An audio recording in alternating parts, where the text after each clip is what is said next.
야고보서 1장 9절에서 18절 말씀, 제가 봉독하겠습니다.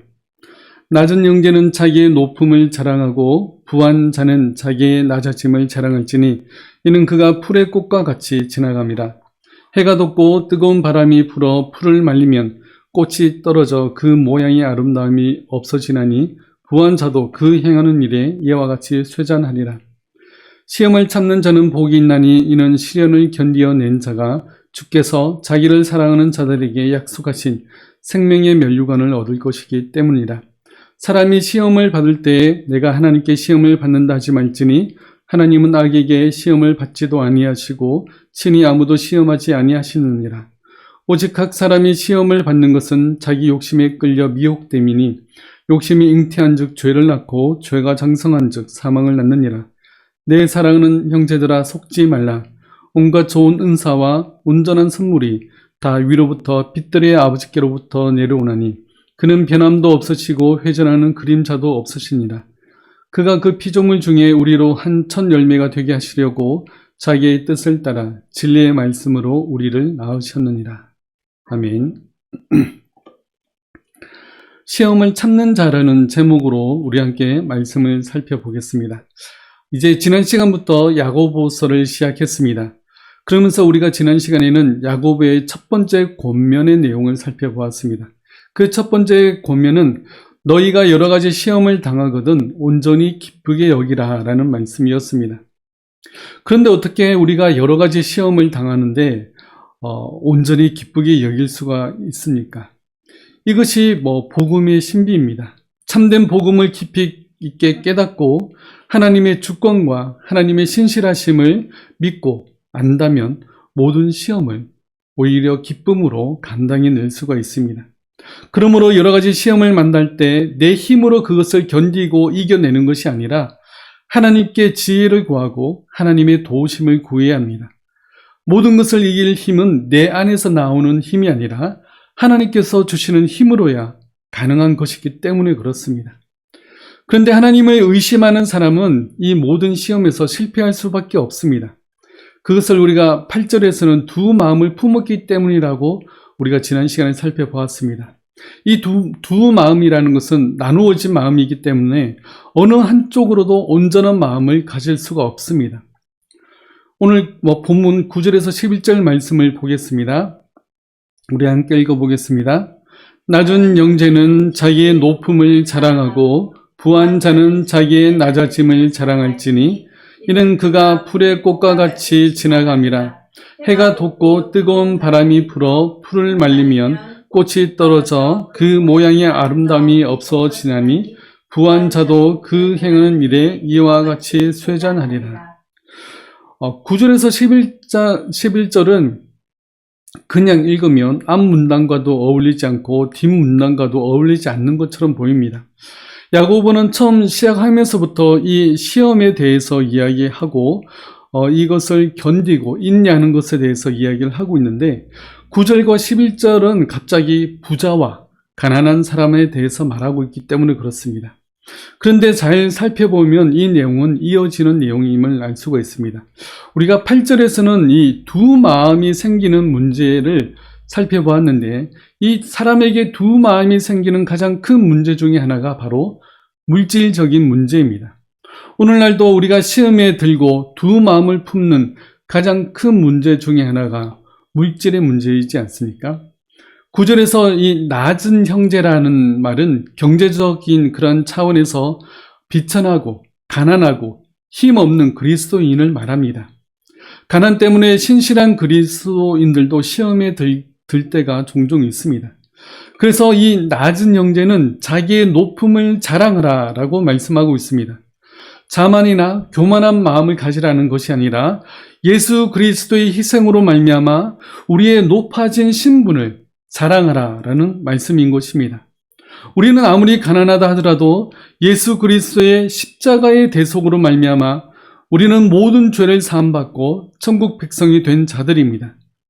그리고 하나님을 아버지라 부르는 하나님의 자녀가 다 되었습니다. 세상의 그 어떤 것도 우리를 이 하나님의 사랑에서 끊을 수 있는 것은 없습니다. 로마서 8장에서 바울은 말합니다. 누가 우리를 그리스도의 사랑에서 끊으리요? 환난이나 공고나 박해나 기근이나 적신이나 위험이나 칼이랴. 여기서도 이 공고함을 언급하고 있습니다. 아무리 가난하고 궁핍하더라도 우리를 그리스도의 사랑에서 끊을 수 있는 것은 없습니다. 우리의 변화된 이 신분, 예수 그리스도로 말미암아 변화된 신분을 자랑으로 삼아서 그 어떤 가난이라 할지라도 우리는 참된 기쁨과 만족 가운데 우리는 살아갈 수가 있는 것입니다. 가난으로 힘들어하는 그리스도인들이 있습니까? 가난을 벗어나기 위해서 우리의 신앙을 버리고 하나님과 멀어지는 것이 아니라 그 가난 가운데서도 변화된 우리의 신분을 기억하면서 기쁨과 감사함 가운데 날마다 살아가시길 바라겠습니다. 두 번째는 부자에 대한 경고입니다. 10절 말씀에 보면 부한 자는 자기의 낮아짐을 자랑할지니 이는 그가 풀의 꽃과 같이 지나감이라 라고 말씀합니다. 그리스도인들 중에 부자들도 많이 있습니다. 그들은 자신의 부함을 자랑해서는 안 됩니다. 그 부는 언제든지 사라지고 없어질 수 있기 때문에 그렇습니다. 봄에는 풀에 꽃이 많이 핍니다. 그런데 그 꽃들이 영원히 지속되지 않습니다. 꽃마다 다르지만 짧게는 일주일 만에 꽃이 떨어지는 경우도 있고 길게는 몇 달을 가기도 합니다.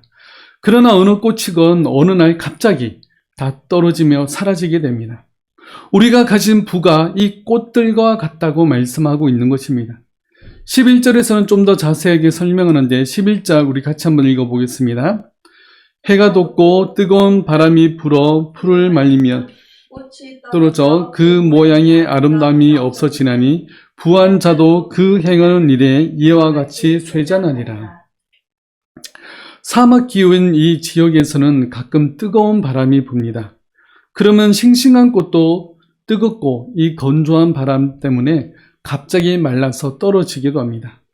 부자도 언제든지 이와 같을 수 있다고 지금 경고하고 있는 것입니다. 그러므로 부한 그리스도인들은 자신의 낮아짐을 자랑해야 됩니다. 세상에서 가장 부한 분이었지만 가장 낮아지신 분이 있습니다. 바로 하나님의 아들이신 예수님이십니다. 예수님은 세상 모든 것의 주인이셨습니다. 그러나 가장 낮고 낮은 모습으로 이 땅에 오셨습니다. 그래서 모든 믿는 자들을 구원하셨습니다. 그러므로 부한 그리스도인들은 자신의 그 부를 결코 자랑하지 말고 부의 허망함을 깨닫고 오직 예수 그리스도만을 자랑해야 합니다. 아무리 물질이 많다 하더라도 나를 끝까지 지탱해 주지 않습니다. 나를 모든 죄에서 건지시고 구원해 주시는 분은 오직 예수 그리스도밖에 없습니다. 물질은 하루아침에 사라질 수도 있지만 영원한 생명을 주신 이 하나님의 은혜와 사랑은 절대 사라지지 않습니다. 그러므로 부한 성도는 자신의 낮아짐을 자랑해야 되는 것입니다. 저도 어릴 때 많은 교회들 보면 그 교회를 열심히 다니면 부자가 될 수 있다는 그런 설교들을 종종 듣기도 했습니다. 교회 잘 다니면 믿음이 좋고 다 부자가 된다면 가난한 성도들은 모두 믿음이 안 좋은 사람이어야 됩니다. 그러나 가난한 성도님들 중에서도 신앙이 좋은 분들이 굉장히 많습니다. 그러므로 교회 안에서는 결코 이 부를 자랑해서는 안 됩니다. 오직 예수 그리스도만을 자랑하시길 바랍니다. 그래서 물질 때문에 시험에 들어 두 마음을 품어 하나님을 멀리하고 신앙을 버리는 자가 아니라 가난하든 부하든 오직 낮아지신 예수 그리스도만을 자랑하고 나의 변화된 신분을 자랑하는 우리 모두가 되시길 바라겠습니다. 우리 12절과 13절 말씀 같이 읽어보겠습니다. 시험을 참는 자는 복이 있나니 이는 시련을 견디어 낸 자가 주께서 자기를 사랑하는 자들에게 약속하신 생명의 멸관을 얻을 것이기 때문이라. 사람이 시험을 받을 때에 내가 하나님께 시험을 받는다 하지 말지니 하나님은 악에게 시험을 받지도 아니하시고 친히 아무도 시험하지 아니하시느니라. 12절 말씀에 보면 시험을 참고 시련을 견디어낸 자에게는 생명의 면류관을 얻을 것이라 라고 말씀합니다. 이 땅을 살면서 우리는 여러 가지 시험과 시련을 겪습니다. 그런데 하나님이 주신 믿음으로 말미암아 그 시험들을 참고 견디어 이겨낼 수 있습니다. 그 사람들에게 생명의 면류관이 주어진다고 말씀합니다. 이 생명의 면류관은 승리한 운동선수에게 수여하는 그런 월계관을 의미합니다. 올림픽의 꽃이라고 말할 수 있는 경기가 바로 마라톤입니다. 올림픽 경기 중에 마지막 종목이기도 합니다. 42.195km를 이제 달리기 위해서 얼마나 많은 운동을 하고 자신을 절제하고 자신의 몸을 만들어야 합니까? 그래서 그래야만 좋은 성적을 거둘 수 있습니다. 그런데 그렇게 시험을 참고 견디는 자에게 생명의 면류관을 준다는 말씀은 뭔가 내가 엄청난 노력을 해서 이 생명의 면류관을 차지하는 그런 느낌이 있습니다. 그러나 예수님을 믿는 자에게는 거저 선물로 이 영원한 생명을 주신다는 말씀이 있는데 이것과 지금의 말씀과 이 상반되는 것 같은 그런 느낌이 듭니다. 그러나 여기서 시험을 참고 견딜 수 있는 것은 내가 영원한 생명을 가진 자이기 때문에 가능합니다. 내가 새롭고 영원한 생명을 소유한 자라면 우리는 시험을 참고 견디어낼 수 있어야 합니다. 그래서 그 증명으로 생명의 면류관을 얻는 것입니다. 하나님은 우리에게 이미 믿음을 주셨습니다. 우리는 하나님이 주신 그 믿음으로서 이 모든 시험들을 이겨낼 수가 있습니다. 그래서 예수님은 요한복음에서 이렇게 말씀하셨습니다. 이것을 너희에게 이르는 것은 너희로 내 안에서 평안을 누리게 하려 함이라. 세상에서는 너희가 환난을 당하나 담대하라. 내가 세상을 이겼노라. 우리는 세상에서 여러 가지 시험과 환난을 당하지만 그것들을 이길 수 있는 것은 이미 세상을 이기신 예수님의 승리가 있기 때문에 그렇습니다. 우리가 세상에서 시험을 당하면서 깨닫게 되는 것은 예수님께서 항상 나와 함께 하시는 것과 그리고 예수님의 승리가 곧 나의 승리가 됨을 아는 것입니다. 우리가 마라톤 선수처럼 인내하고 참고 견디면서 발견하는 것은 내 안에 영원한 생명이 있으며 이 영생의 은혜로 우리는 모든 시험을 참고 견뎌낼 수가 있다는 것입니다. 우리가 가진 생명의 면류관은 마라톤 선수가 받는 그 월계관과는 비교할 수 없습니다. 마라톤 1등을 하게 되면 월계관과 함께 금메달과 그리고 여러 가지 상금과 또 명예를 얻을 수 있습니다. 그러나 우리가 받는 영원한 그 생명의 면류관은 그런 것들과는 비교할 수 없는 엄청나며 값진 것입니다. 비록 세상에서는 가진 것이 없고 1등을 할 수 있는 것이 우리에게는 하나도 없다고 할지라도 만년 꼴찌라 하더라도 예수 그리스도를 믿는 것 하나만으로 우리는 충분히 값진 인생입니다.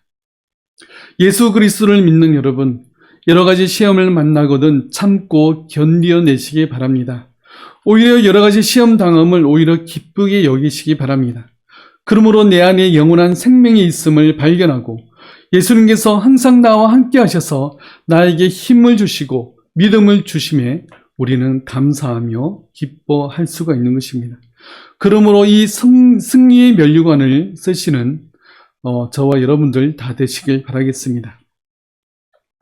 12절에서는 시험을 참는 자는 복이 있다라고 말씀합니다. 시험을 참는다는 것은 이 3절과 4절에 나오는 인내와 같은 단어입니다. 지난 시간에 살펴보았듯이 인내함으로 우리는 하나님의 은혜를 발견합니다. 하나님께서 나와 함께 하시고 내게 이 시험을 이겨낼 수 있는 힘과 지혜를 주시는 것을 우리는 발견할 수가 있습니다. 그리고 인내함으로 내가 하나님의 백성이라는 것을 더욱 확신하게 되는 것입니다. 이렇게 우리가 참고 인내함으로 우리 안에 일어나는 변화들을 우리는 발견할 수가 있습니다. 우리가 식물을 키우다 보면 식물이 점점 자라는 것을 우리가 볼 수 있습니다. 땅에서 이제 줄기가 올라오고 잎을 내고 그리고 꽃을 피웁니다. 식물은 생명력이 있기 때문에 점점 성장하며 자라며 변화하는 모습을 보여줍니다. 이것이 시험을 참는 자에게 주시는 복이라고 말씀하고 있습니다. 하나님은 우리에게 생명을 주셨습니다. 그렇다면 우리 역시 식물처럼 우리는 자라고 성장해야 되는 것입니다. 내가 자라는 것을 보여주면 되는 것입니다.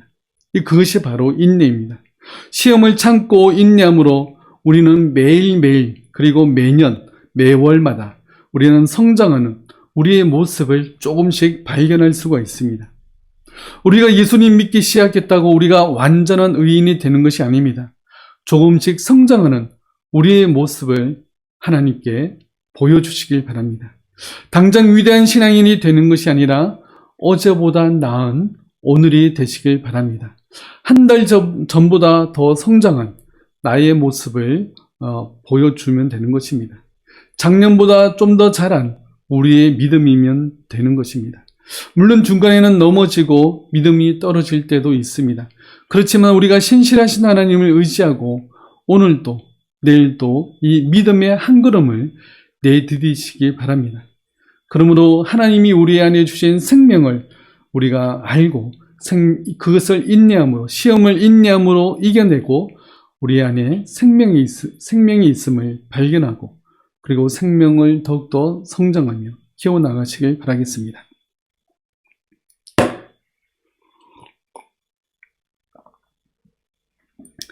야고보는 2절에서 여러 가지 시험을 당하거든 온전히 기쁘게 여기라고 하면서 처음부터 이 시험에 대해서 권면하고 있습니다. 그리고 12절에서도 시험을 참는 자는 복이 있다고 말합니다. 그런데 갑자기 13절부터는 하나님께서는 아무도 시험하지 않는다고 말씀합니다. 그래서 여기 보면 시험에는 두 가지 종류가 있습니다. 2절부터 12절까지의 시험이나 이제 시련은 영어 성경이나 헬라어 성경을 보면 그 의미가 테스트라는 의미입니다. 학생이 열심히 공부한 증거를 그 시험 점수를 통해서 보여줄 수가 있습니다. 국가에서 자격증을 발급하는 그 기준도 어느 정도 이제 시험 점수를 넘으면 되는 것입니다. 그것을 우리는 테스트라고 말할 수 있습니다. 그런데 13절부터 나오는 그 시험의 의미는 유혹을 뜻하는 temptation입니다. 고의로 넘어뜨리기 위한 시험입니다. 영어 성경이나 이제 원어 성경은 이렇게 다른 단어로 쓰여졌습니다. 그러나 우리의 한글 성경은 같은 단어로 쓰여져서 우리가 헷갈리기가 쉽습니다. 13절을 다시 한번 보겠습니다. 사람이 시험을 받을 때에 내가 하나님께 시험을 받는다 하지 말지니 하나님은 악에게 시험을 받지도 아니하시고 친히 아무도 시험하지 아니하시느니라. 2절이나 12절에서의 시험의 특징은 테스트라고 했습니다. 이것은 외부적인 시험입니다. 그런데 13절부터 나오는 시험은 내부적인 시험입니다. 그러니까 인간의 마음속에 일어나는 죄를 저지르고 싶은 그런 충동의 마음의 시험인 것입니다. 하나님은 사람의 믿음을 강하게 하기 위해서 그의 종들을 테스트하십니다. 그렇지만 그들을 절대로 죄를 짓도록 그들을 넘어지게 하고 유혹하지 않습니다. 만약 전능하신 하나님께서 사람을 유혹해서 넘어뜨리려고 한다고 하신다면 그것을 피하거나 이겨낼 수 있는 사람은 이 세상에 아무도 없을 것입니다. 하나님은 의로운 분이시며 죄가 전혀 없으신 분이십니다. 그런 하나님께서 악한 마음으로 우리가 죄를 짓도록 만드시지 않습니다. 오히려 온갖 좋은 선물을 주시는 분이십니다. 그래서 16절과 17절은 이렇게 말씀합니다. 내 사랑하는 형제들아 속지 말라. 온갖 좋은 은사와 온전한 선물이 다 위로부터 빛들의 아버지께로부터 내려오나니 그는 변함도 없으시고 회전하는 그림자도 없으시니라. 우리에게 이 유혹의 시험이 올 때 그것이 하나님께로부터 온 줄로 착각하지 말아야 됩니다. 하나님은 절대 우리를 넘어뜨리고 우리를 멸망시키기 위해서 시험을 하시지 않습니다. 오히려 모든 좋은 선물들을 우리에게 주시는 그러한 분이십니다. 하나님은 빛이십니다. 그에게는 어둠이 전혀 없으십니다. 그래서 하나님이 회전하는 그림자도 없다고 말씀하시는 것은 하나님의 그 선하심에는 전혀 변함이나 변동이 없다는 것을 말해주는 뜻입니다. 우리가 유혹의 시험에 빠지고 넘어지는 것은 우리의 욕심 때문에 그렇습니다. 14절 말씀입니다. 우리 함께 보겠습니다. 오직 각 사람이 시험을 받는 것은 자기 욕심에 끌려 미혹됨이니. 여기서 끌려서 미혹된다는 것은 갈고리 같은 것을 걸어서 강하게 끌고 가는 그러한 의미입니다. 물고기를 잡기 위해서 낚시 바늘에 미끼를 끼웁니다. 그리고 그것을 바다에 던집니다. 그럼 물고기는 그 낚싯줄은 보지 못하고 그 미끼만 덥석 뭅니다. 그러면 미끼 안에 있던 낚싯바늘이 물고기 입을 이제 꿰게 됩니다. 그래서 이제 낚싯대 릴을 감으면 어쩔 수 없이 끌려갈 수밖에 없는 것입니다. 이것이 바로 끌려 미혹된다는 그 의미인 것입니다. 어떻게 끌려서 미혹되느냐 하면 바로 자기 욕심에 끌려 미혹됩니다. 그 낚싯줄과 낚싯바늘이 바로 자기 욕심인 것입니다. 미끼가 아무리 맛있어 보이고 훌륭해 보여도 그 미끼를 물면 낚싯바늘에 걸려서 죽음으로 끌려갈 수밖에 없음을 알고도 그 미끼를 무는 것입니다. 그것이 바로 자기 욕심인 것입니다. 이 욕심이 어떻게 성장하느냐면 15절 말씀에서 이야기합니다. 15절 같이 읽겠습니다. 욕심이 잉태한 즉 죄를 낳고 죄가 장성한 즉 사망을 낳느니라. 그 욕심으로 시작해서 죄를 짓게 되고 계속해서 죄가 쌓여서 사망으로 나아가게 되는 것입니다. 사실 우리 마음에 욕심을 품는 것 자체는 죄가 아닙니다. 누구나 욕심을 가질 수 있습니다. 그러나 그것이 죄가 되는 것은 그 욕심에게 자신의 마음을 내어주고 자신의 의지와 행위로 그 욕심을 행하게 되는 것입니다. 그 욕심의 꾀임에 동의하게 되고 그것을 행하게 되면 그것이 바로 죄가 되는 것입니다. 내 마음에 일어나는 욕심에 내 생각과 내 의지를 맡겨서는 절대 안 됩니다. 욕심대로 살면 우리는 죄에서 절대로 벗어날 수가 없습니다. 우리는 새로운 신분의 사람들입니다. 우리는 천국 백성들입니다.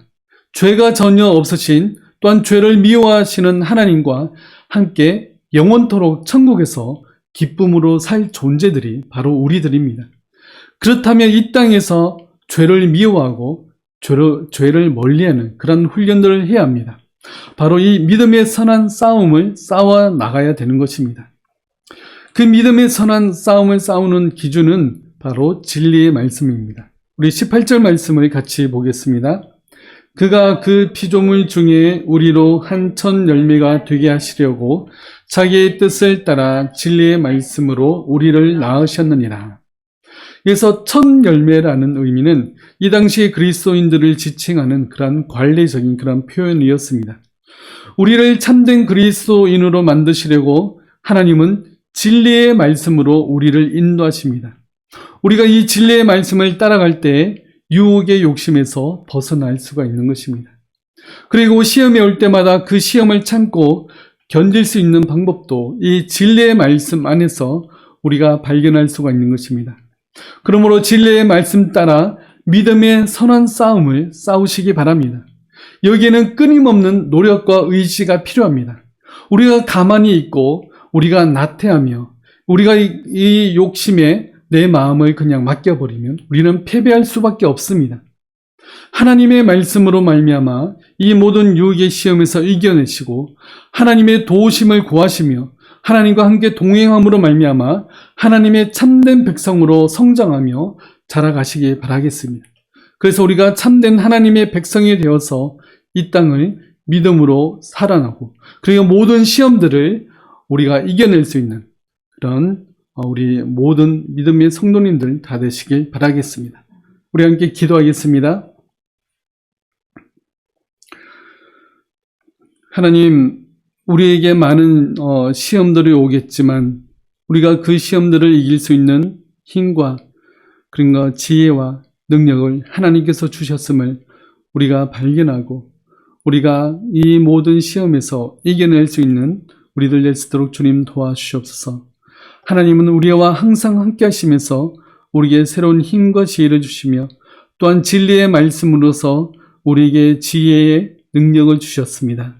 그러므로 우리가 모든 시험을 만날 때마다 우리와 함께 하시며 우리에게 능력을 주시며 또한 우리에게 지혜를 주시는 그 은혜로 말미암아 모든 시험을 이겨내고 그래야 우리의 믿음이 성장하며 자라나갈 수 있도록 주님 도와주시옵소서. 지금은 십자가 위에서 우리의 모든 죄를 사하여 주신 주 예수 그리스도의 은혜와 우리를 사랑하시되 끝까지 사랑하시는 하나님의 사랑하심과 성령님의 함께하심이 오직 모든 시험 가운데서 오직 하나님을 바라보며 진리의 말씀을 붙들고 이겨낼 우리 모든 성도들 머리 위에 지금부터 영원토록 함께 하실지어다. 아멘.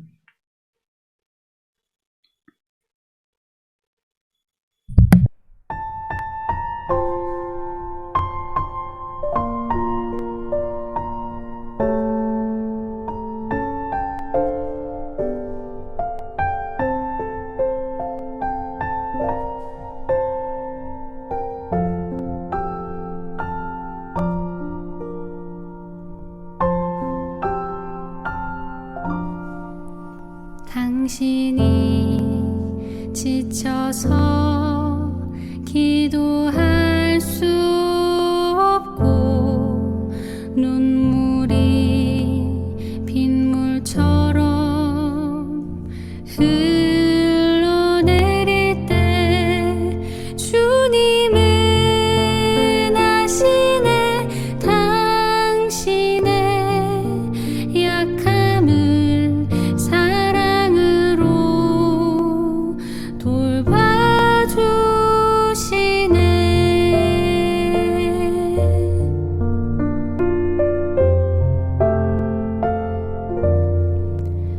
당신이 지쳐서 기도할 수 없고 눈물이 빗물처럼 흘러내릴 때 주님은 아시네. 당신의 약함을 사랑으로 돌봐주시네.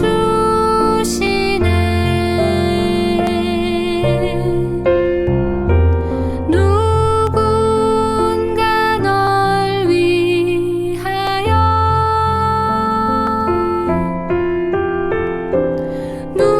누군가 기도하네.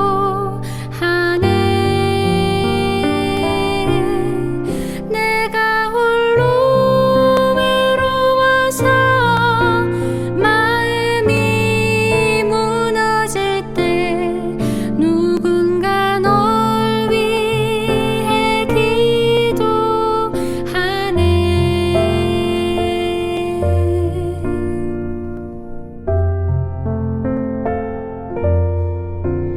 당신이 외로워